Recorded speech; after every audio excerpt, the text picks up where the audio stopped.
శారీస్ ప్రతి 10,000 రూపాయల కొనుగోలుపై ఒక గోల్డ్ కాయిన్ ఉచితం. తర్వాత మీకు ఎప్పుడైనా వెనక్కి వెళ్ళిపోవాలనిపించే సిచ్యువేషన్ ఫేస్ చేశారా? Bad situations, bad comments like rumours, gossips. Rumours అంటే ఏముందండి, వాటంతట అవే క్రియేట్ అవుతాయి, అవే వెళ్ళిపోతాయి. ఎందుకు క్రియేట్ అవుతాయో కూడా తెలియదు కొన్ని అయితే. నాకు ఈ మధ్య అనిపిస్తుంది, ఏదైతే పర్టికులర్గా నేను బ్రేక్ తీసుకొని మళ్ళీ రీఎంట్రీ ఇద్దామని వెయిట్ చేస్తున్నానో ఈ మధ్య అనిపిస్తుంది కొంచెం ఇండస్ట్రీ అట్మాస్ఫియర్ చేంజ్ అయిపోయింది, ఫ్రెష్నెస్ అన్న ఫీలింగ్ ఎక్కువైపోయింది. ఫస్ట్ ఆఫ్ ఆల్ మన ఇంట్లో ఫుడ్ మనకు నచ్చట్లేదు, బయట ఫుడ్డే ఎక్కువ నచ్చుతుంది మన వాళ్ళకేమో. ఈ మధ్య అనిపిస్తుంది ఏంటి వెయిట్ చేయడం కంటే ఏదైనా బయట ఏదైనా వర్క్ చేసుకుంటే బెటర్ ఏమో, అసలు వెయిట్ చేయడం వేస్ట్ అని అనిపిస్తుంది ఇంకా. సో చూడాలి. ఒక 3 yearsలో ఇంత మార్పా? అలా వచ్చి 3 years కూడా నేను బ్రేక్ తీసుకోలేదు. మనసు మమత నేను 6th month వరకు చేశాను ప్రెగ్నెంట్ అయ్యి. 2-3 months అనే చెప్పాలి. ఏదైతే నాకు చిన్న సర్కిల్ ఉందో ఆ సర్కిల్లోనే నేను ట్రై చేసిన దాంతో చూసి చూసి చూసి నేను వెక్స్ అయిపోయాను ఇంకా. ఓకే ఇట్లా కాదు, అసలు ఇలా లేదు. అది పోనీ మన దగ్గర బాగా డిఫెక్ట్ అయింది నిజంగానే. డెలివరీ అయిపోయింది, శిరీష చాలా లావ్ అయిపోయింది, అసలు ఫ్రేమ్ పెడితే చూడలేకపోతున్నాను, హీరోయిన్ మెటీరియల్ కాదంటే నా దగ్గర మైనస్ ఉందని నేనే డ్రాప్ అవుతాను. నా దగ్గర ఏ మైనస్ లేదు. నేను చెప్తున్నాను కదా, మీరు ఎంట్రీ కూడా ఇచ్చారు. ఇంటర్వ్యూ అంటే కొంచెం టైం కుదరదన్నారు, మీరు ఆల్రెడీ స్క్రీన్ మీద కనిపిస్తున్నారు కదా అన్నాను. You look good. అండ్ అలా ఇంకా చెప్పాలంటే ట్రెడిషనల్ ఆ లుక్ కన్నా కొంచెం వెస్టర్న్లో ఇంకా చూసి ఇంకా ఫ్రెష్ ఫీలింగ్ వస్తుంది మిమ్మల్ని చూసి. వాళ్ళకి ఏంటంటే ఒక రీజన్ కావాలి. ఇప్పుడు పాత వాళ్ళని కానీ నన్ను ఏదైనా వద్దనడానికి ఒక రీజన్ కావాలి. లేదు ఇదే ఛానల్ రిక్వైర్మెంట్ ఆర్ వాళ్ళ రిక్వైర్మెంట్, కొత్త వాళ్ళని తీసుకోవాలని, లేకపోతే వాళ్ళకి ఫ్రెష్నెస్ ఉంటుందని, వాట్ ఎవర్. వద్దులే శిరీష కొత్త వాళ్ళని ట్రై చేస్తున్నాము, లేదు పలానా బెంగళూరు పలానా చెన్నై వాళ్ళని ట్రై చేస్తున్నాము, దెన్ నీడ్ ఫ్రెష్ అంతే. అందుకని ఏమన్నా రిజెక్ట్ అవుతుందో ఏంటో మరి తెలియదు. అండ్ అలాగే మేబీ నేను విన్న దాని ప్రకారం ఏంటంటే బెంగళూరు నుంచి ఇక్కడ బయట నుండి ఎవరైనా తీసుకొస్తే వాళ్ళు చాలా తక్కువ రెమ్యునరేషన్ తీసుకుంటున్నారని విన్నాను. బట్ ఇదే విన్న నేను, వాళ్ళ రెమ్యునరేషన్స్ బాగానే ఉన్నాయని వాళ్ళు చెప్పడం కూడా విన్నాను. నేను అది యాక్సెప్ట్ చేస్తాను. రెమ్యునరేషన్ తక్కువ, మీరు ఉన్నారు బెంగళూరు నుంచి వచ్చారు, ఎంత పేమెంట్ ఒక 2-3,000 తీసుకుంటున్నారు అనుకుందాం. మీకు అప్ అండ్ డౌన్ ఛార్జెస్ ఉంటాయా, ఇదే ఫ్లైట్ కానీ ట్రైన్ కానీ, అకామిడేషన్ ఇస్తారా, ఫుడ్ డే అండ్ నైట్ చూసుకోవాలా. ఇక్కడ మన వాళ్ళకు పేమెంట్ ఇస్తే మన ఫుడ్ రివర్స్ తీసుకెళ్ళి మనం పెట్టుకొని ఎవ్రీథింగ్ కాస్ట్ మన. అండ్ వన్ మోర్ థింగ్, కొంతమంది బెంగళూరు అమ్మాయిలు హాఫ్ అమౌంట్ ప్రొడక్షన్కి ఇచ్చేసి కాస్ట్యూమ్స్కి హాఫ్ అమౌంట్ వీళ్ళు వేసుకుంటారు. అది కూడా లేదు. అండ్ ఎవ్రీథింగ్ మనం చూసుకొని రిటర్న్ నేను ఒక్కొక్కసారి ప్రొడక్షన్కి ఫుడ్ కావాలన్నా వాళ్ళకి వీళ్ళకి ఏదైనా కావాలన్నా నేనే తీసుకెళ్తూ ఎందుకు ఇవ్వడానికి మనకు ఆలోచించాలి.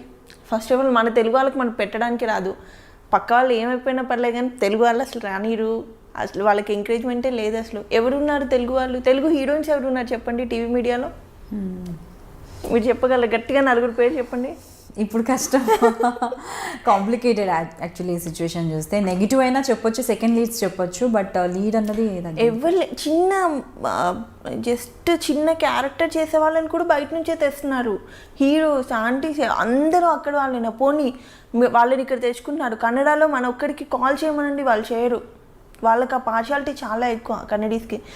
వాళ్ళు ఎంతసేపు మా లాంగ్వేజ్ మా వాళ్ళు ఉండాలి, మా వాళ్ళు ఉండాలి, మా వాళ్ళనే ఉంటుంది. అట్లీస్ట్ తమిళ్ వాళ్ళైనా కాల్ చేసి పిలుస్తారేమో కానీ కన్నడ నుంచి మనకు కాల్సే రావు. అంత ప్రొటెక్ట్ చేసుకుంటారు వాళ్ళ ఇండస్ట్రీని వాళ్ళు. మన వాళ్ళు మాత్రమే ఎందుకు అలా? వాళ్ళు చాలా ప్రొటెక్ట్ చేస్తున్నారు అనేసి మన వాళ్ళు కూడా దగ్గర నుండి ప్రొటెక్ట్ చేస్తున్నారు అంటారా? దగ్గర నుండి ప్రొటెక్ట్ చేసుకుంటున్నారు, వాళ్ళని తీసుకొచ్చుకొని వాళ్ళని ప్రొటెక్ట్ చేస్తున్నారు. మీరు మాత్రమే కాదు వెంకటేష్ అంటే మీరు అది చెప్పేది అలా అంత క్లియర్గా ఉందన్నమాట. వాళ్ళని వాళ్ళు ప్రొటెక్ట్ చేసుకుంటున్నారు, మన వాళ్ళు కూడా వాళ్ళని ప్రొటెక్ట్ చేస్తున్నారు. నేనైతే తమిళ్లో నేను ఒక ప్రాజెక్ట్ చేశాను, నాకు ఇప్పటికీ తమిళ్ నుంచి ఏమైనా కాల్స్ వస్తాయి. అంటే నాకు బేబీ ఉంది, క్యారీ చేయడం ప్రాబ్లం అని నేను చేయట్లేదు, కానీ కన్నడ నుంచి ఏ రోజు ఎవరికి కాల్ రాలేదండి. నేను చాలామందిని కూడా కనుక్కున్నాను, ఎప్పుడు మరి బెంగళూరు నుంచి మాకు కాల్ రాలేదు. కనీసం ఇక్కడ ఎవరో ఆడిషన్ చేయరు బెంగళూరు వాళ్ళు. మన వాళ్ళు సీరియల్ స్టార్ట్ అవ్వగానే చలో బెంగళూరు ఆడిషన్ చేయాలి అంతే, అలా ఉండింది. అండ్ కాల్ చేయడం కూడా డైరెక్ట్గా సీరియల్ స్టార్ట్ అవుతుందనగానే మేనేజర్స్కి ఎవరికైనా చెప్పేస్తే బెంగళూరు నుండి పిక్స్ అవి ఇవి పంపించేస్తారు, సెలెక్ట్ చేసుకుంటారు. ఆల్రెడీ 1 or 2 మూవీస్ చేసిన వాళ్ళు, లేదంటే సీరియల్స్లో 1 or 2 సీరియల్స్ చేసిన వాళ్ళను పిలుస్తున్నారు. అక్కడ అసలు కొంతమంది క్యారెక్టర్ చేసిన వాళ్ళు ఇక్కడ హీరోయిన్స్, జస్ట్ డే క్యారెక్టర్స్ చిన్న, ఇప్పుడు మరదలు చెల్లెలు క్యారెక్టర్స్ చేసే వాళ్ళు ఉంటారు కదా, ఇక్కడ వాళ్ళని తీసుకొచ్చి హీరోయిన్స్గా పెడుతున్నారు. అండ్ పోనీ బాగున్నారు, అబ్బా నిజంగా మనం ఎందుకు పనికొస్తాం ఒక్కొక్కరు చాలా బాగున్నారు కదా అన్నట్లేదు. గట్టిగా ఉంటే ఒక 4-2-3 అమ్మాయిలు బాగుంటారు, పర్లేదు అనిపిస్తుంది. అంతమంది ఎక్కడ బాగున్నారండి? ఛానల్ పెడితే అసలు స్టే చేయాలనిపించాలి కదా కనీసం. పోనీ గ్లామర్ పక్కన పెట్టేద్దాం, పర్ఫార్మెన్స్ అనేది ఇంపార్టెంట్ అనుకున్నా కూడా దానికి కూడా లేదు. నేర్పించి చేపిస్తే ఎలా వస్తుంది? ఒక డైలాగ్ ఇంటెన్సిటీ ఇప్పుడు నేను ఏదైతే ఎమోషనల్గా ఫీల్ అయ్యి తెలుగులో నేను చెప్పినంత నాకు తమిళ్లో చెప్పమంటే నాకు రాదు. నా మదర్ టంగ్ నేను ఏదైతే లోపల నుంచి ఫీల్ అయ్యి చెప్తున్నానో అదే వస్తుంది కదా. నేర్పించి ట్రైనింగ్ ఇప్పించి తెలుగు నేర్పించుకొని అన్నీ నేర్పించుకొని ఎందుకంత కష్టపడ్డాం? అసలు అది లాజికే అర్థం కావట్లేదు నాకైతే. డే బై డే నేను అది ఆలోచిస్తుంటే ఇంట్లో పిచ్చెక్కుతుంటుంది. ఏంటి రీజన్ ఇది, అసలు ఏముంది అని ఆలోచించితే ఏమి ఉండదు అక్కడ. సో ఇప్పుడు అనిపిస్తుందా ఎప్పుడైనా కూడా, అంటే ఇప్పుడు ఒక సీరియల్కి కంబ్యాక్ చేశారు, బట్ మీరు చెప్తున్నారు ఇండస్ట్రీ అంతా మారిపోయింది, రావచ్చు రాకపోవచ్చు ఫ్యూచర్లో. ఇన్ కేస్ ఒకవేళ వచ్చినా కూడా సేమ్ నెగిటివ్ కైండ్ ఆఫ్ అయినా కూడా ట్రావెల్ చేయాల్సి వస్తుంది. ఒక మెయిన్ లీడ్ చేసి నేను ఏదైనా క్యారెక్టర్ చేస్తా అంటే తక్కువ బడ్జెట్లో నాకు ఇస్తారు. కాకపోతే నేను అక్కడ మనసు చంపుకొని ఒక అమ్మాయిని పక్కన హీరోయిన్గా, ఎవరో అమ్మాయిని ఏ రకంగా లేని ఒక అమ్మాయిని హీరోయిన్గా చూస్తూ నేను బేర్ చేస్తూ నేను అలా చచ్చిపోలేను రోజు. ఇదే చేయకుండా ఇంట్లో ఉన్నా బాగానే ఉన్నట్టు అనిపిస్తుంది, కానీ ఇంకా అది ఫేస్ చేయలేను.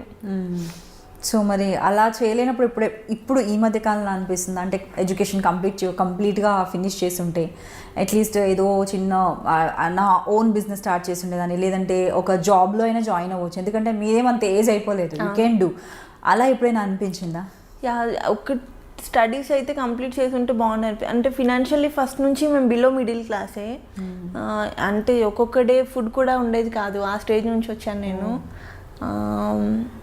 మమ్మీ డాడీ వచ్చేసి ఒక స్టేజ్లో రోడ్డు పైన చౌరస్తా మీద మిర్చి బజ్జీ బండీలు ఉంటే వర్షంలో తడిస్తే ప్యాక్ చేసి ఇచ్చిన డేస్ కూడా ఉన్నాయన్నమాట నా లైఫ్లో. సో మా ఫ్యామిలీ అయితే ఏదైతే అంత స్ట్రగుల్ ఫేస్ చేసి వచ్చిందో అక్కడ నుంచి మళ్ళీ డౌన్ వెళ్ళొద్దని అంతే. ఇప్పటికీ స్ట్రగుల్ ఫేస్ చేయడం. ఒక్కొక్క డే ఇంట్లో రైస్ ఉండేది కాదు, పక్క వాళ్ళని అడుక్కొని మమ్మీ బీడీలు చేసేవాళ్ళు, ఎక్కువ కరీంనగర్లో బీడీలు అవి చేస్తుండేవాళ్ళు. ఆ బీడీలో ఆకు అంతా తీసుకొచ్చి పొయ్యి పెట్టుకుని జస్ట్ నూకన్నం ఉంటుంది కదా రైస్ కాకుండా, ఆ నూకన్నం బాయిల్ చేసుకొని తినేవాళ్ళం. అండ్ అక్క వాళ్ళు వచ్చేసి ఒక 75 రూపీస్కి సేల్స్ వర్క్ కూడా చేసిన డేస్ ఉన్నాయి. మమ్మీ ఒక 2500కి ఒక 1 మంత్ సెక్యూరిటీ గార్డ్గా చేసిన డేస్ ఉన్నాయి. సో అంత స్ట్రగుల్ నుంచి వచ్చి చూసి ఇప్పుడు గట్టిగా నోరు తెచ్చి నాకు ఒక ఆఫర్ ఇవ్వండి అని మనం అడగలేము తెలుగు వాళ్ళు ఎవరైనా.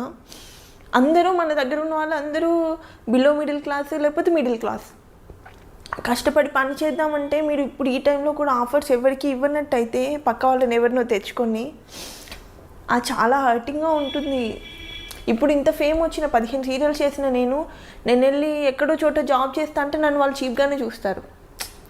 హీరోయిన్ వచ్చేసి ఏంటి ఇక్కడ చేస్తుందని, ఒక సెలబ్రిటీ అయిన తర్వాత మనం బయట లొకాలిటీలో తిరిగితే ఒక కైండ్ ఆఫ్ డిఫరెంట్ ఉంటుంది. వాళ్ళకి ఏంటో తెలియదు, మరి మనం ఏదో ఇది చేస్తామని కాదు, ఒక కైండ్ ఆఫ్ లుక్లో ఉంటారు వాళ్ళు, ఒక మైండ్ సెట్ ఏదోలా ఉంటుంది వాళ్ళది. అలా చేయలేము. ఇప్పుడు నేను వెళ్ళేసి 5,000కైనా జాబ్ చేయడానికి రెడీ ఉన్నాను, కాకపోతే నాకు రావు. మీకేం తక్కువ, మీకెందుకండి చేయడం, ఇక్కడికి వచ్చినా పని చేస్తుందా లేదా, మీకు ఆఫ్టర్ ఈ పని ఎందుకు మీరు చేయడం అన్నట్టు చూసి జడ్జ్ చేసేస్తారు. తిని అసలు ఏం పని చేయలేదు, తిని పని చెయ్యొద్దు అన్న ఫీలింగ్లో. మా ఫ్యామిలీ మా చుట్టాల్లోనే ఏం తక్కువ ఉంది శిరీషకి, అన్ని సీరియల్స్ చేస్తుంది, అన్ని లక్షలు సంపాదించేసి ఉంటుంది. నా ఫ్రెండ్స్ క్లాస్మేట్స్ ఎవరైతే ఉన్నారో ఒక 1 lakh ఉంటే అడ్జస్ట్ చేయవే, నేను నెక్స్ట్ మంత్ అలా ఇచ్చేస్తాను. నాకు ఫోన్ చేసి అలా 1 lakh అంత ఈజీగా అడుగుతున్నారా? 1 lakhని ఎలా అవుతుంది అలా?